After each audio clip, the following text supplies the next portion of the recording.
Imagine a hill, not the biblical one with cauldrons and sinners, but a modern, technological hell. Afghanistan, the mountains, a high-altitude pass. A group of Soviet paratroopers is under heavy fire, trying to storm a mujahideen position. The fire is conducted from the knee, almost blindly, in short bursts. A familiar picture? It was seen in thousands of reports and newsreels. A soldier with the legendary AK-74 presses himself into the ground, trying to catch a fleeting figure in his sights. He pulls the trigger. A short burst, The first bullet, if he's lucky, lands near the target. The second goes higher. The third is already skyward. The recoil, that relentless law of physics, tears the barrel from his hands. To make the next aimed shot, he needs to find the target again, readjust his position. And that takes precious seconds. Seconds that in combat are measured in human lives. It was in this hell that a ghost was born. The ghost of a new weapon. A weapon that was supposed to cheat physics. A weapon that would fire as if recoil didn't exist. Sounds like science fiction? For the late 70s, yes. But the Soviet military, licking its wounds after Afghanistan, understood. The future belongs to whoever wins the duel in the first milliseconds. Whoever makes sure that the first two most important bullets fly to the same point. Always. This is not just a story about a rifle. This is the story of a man who challenged the ultimate icon, Kalashnikov himself, and almost won. Part 1. The Birth of a Legend. Why Abakan? The era and its challenges. To understand the Abakan phenomenon, you need to mentally travel not to the 90s, when it was adopted, but to the late 70s. The USSR is at the peak of its military power. The Cold War is in full swing. The army is armed to the teeth. But in the headquarters, there is anxiety. Economic and historical context. The sunset of the Golden Age. You'd think, what's there to worry about? The country is producing millions of Kalashnikov assault rifles. They are simple, reliable, and cheap. But herein lies the first catch. The Soviet economy, which had been growing like crazy in the 50s and 60s, began to show glitches by the end of the 70s. The era of stagnation began. Oil money, which flowed like a river, masked systemic problems, but the military, whose budgets were the most transparent, felt the approaching crisis. They understood, we can no longer rely solely on mass. We cannot endlessly produce millions of identical, albeit good, rifles, hoping to overwhelm the enemy with numbers. The world was changing. In the West, they were already experimenting with new schemes. The American ACR, Advanced Combat Rifle, program, German Heckler, and Koch developments. New materials, new cartridges were emerging. A qualitative leap was needed. Not evolution, but revolution. And then, Afghanistan. That war became a cruel testing ground and a harsh examiner. It turned out that in mountainous terrain, at long distances, in fleeting skirmishes where every second counts, our faithful friend, the AK-74, had a serious drawback. Low accuracy in short bursts, and especially on the move from a knee from unstable positions. A soldier moving in combat is not a machine. He is tired, scared, his breathing is labored. Holding the barrel so that 3 bullets land in a tight group is an extremely difficult task. The birth of Abakan. The challenge is thrown. And so, in 1978, an event occurs that forever changes the landscape of domestic firearms design. The USSR Ministry of Defense formulates the technical specifications for a new weapon. The task sounded almost like an order to alchemists. Create an assault rifle that surpasses the AK-74 in combat effectiveness by 1.5 to 2 times. The emphasis was on the accuracy of fire in short bursts. Not single shots, the AK handled that, but precisely those 2 to 3 round bursts that decide the outcome of close combat. After much research and discussion, the military concluded traditional improvement paths, like the AK-107 with balanced automation, would not provide the necessary breakthrough. A fundamentally new scheme was needed, and such a scheme was recognized as the concept of shifted recoil impulse. It sounds complicated, but the essence is simple. The shooter must be tricked.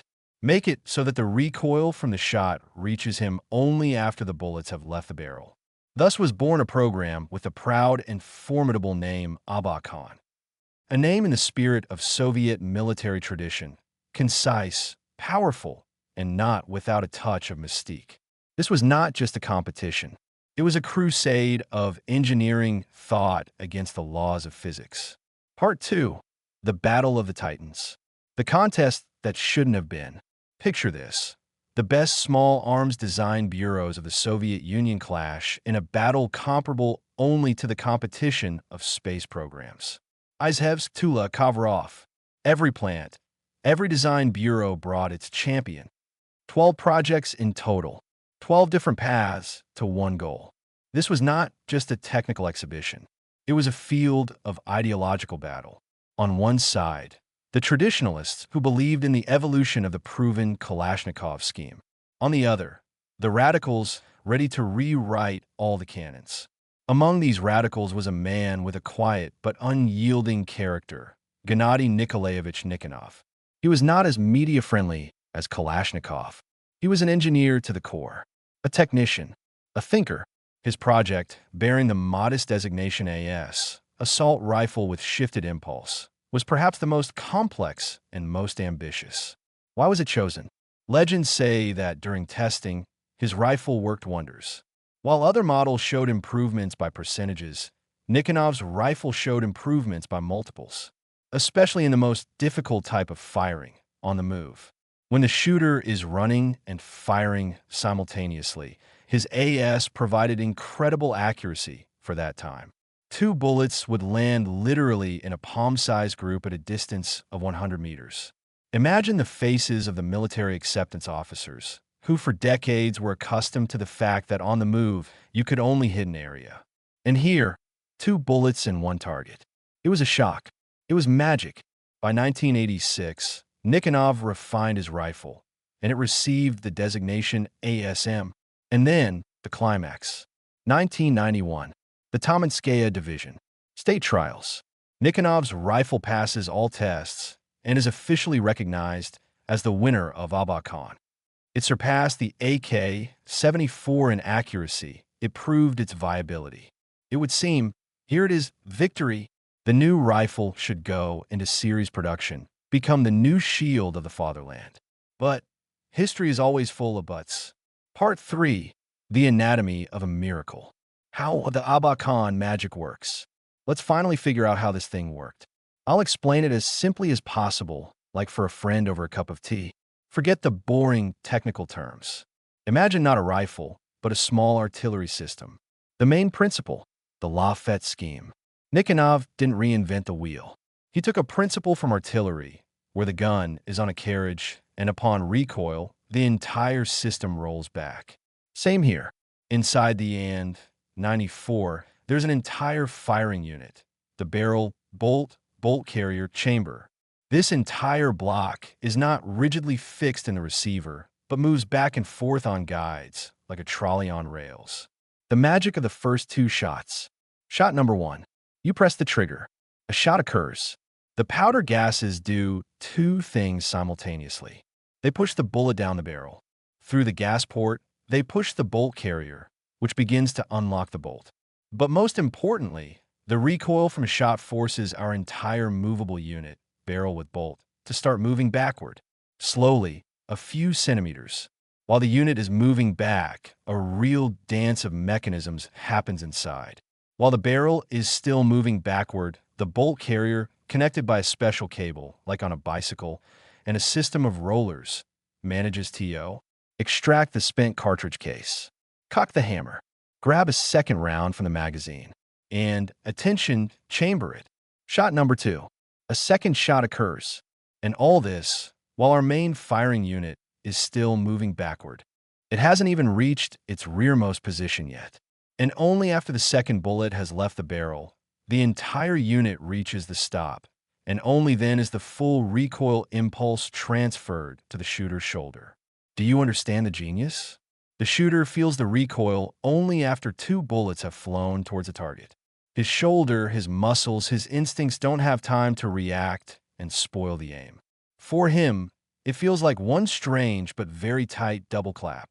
The rate of fire in this mode was insane, conditionally 1,800 rounds per minute.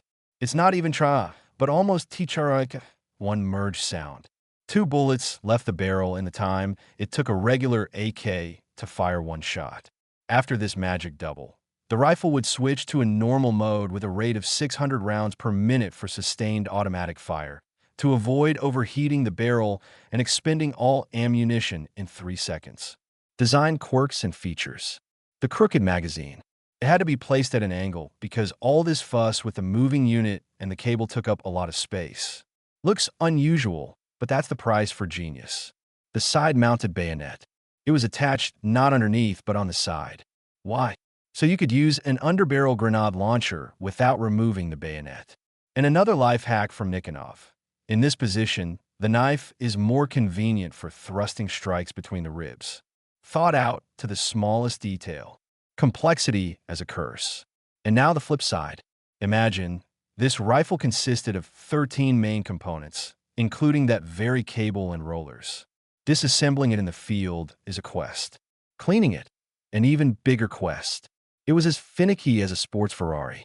It needed not a conscript soldier, but a highly qualified armorer. Part 4. The Golden 90s.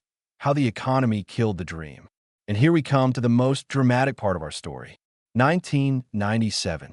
The rifle is officially adopted into service under the name 5.45 mm Nikonov Assault Rifle, model of 1994 and 94. It would seem the dream has come true. But economic analysis, the country that isn't. What is 1997 for Russia? It's not just a year. It is the peak of economic collapse. The collapse of the USSR is behind, but the country is in a deep crisis. Hyperinflation, the default of 98, is just around the corner. Industry has stalled. Budgets are full of holes. The production cost of 1 and 94, according to various estimates, was 2 or even 3 times higher than that of the old reliable AK-74M. Now imagine, you are the Minister of Defense, and you are told, we need to re-equip a 1 million-strong army with new superweapons.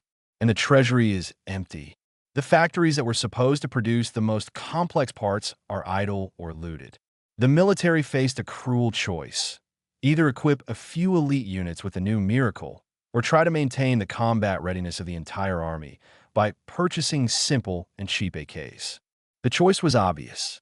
The former parity with NATO and mass rearmament had to be forgotten. Tactical niche, a weapon for the chosen few. Therefore, the AN-94 never became a weapon for the average Ivanov. It became a tool for special forces. It was given to those for whom the price of error was maximum, Vityaz, Alpha, the FSN Special Forces Saturn. For them, its tactical advantages, the phenomenal accuracy of the first 2 shots, the ability to fire effectively on the move, outweighed the drawbacks of complexity and cost. Imagine an operative storming a room with hostages. He has fractions of a second to identify a terrorist and make a guaranteed shot. 1 burst from the AN-94, and 2 bullets fly to the same point. The chance of a miss is minimal. The stopping power is doubled. For them, the Abakan was not a toy, but a life insurance. But for a big war, for millions of mobilized soldiers, it was not suitable. It was too smart for its era. Part 5. The Legacy of the Abakan. A symbol and a symbolic defeat. So what's the bottom line?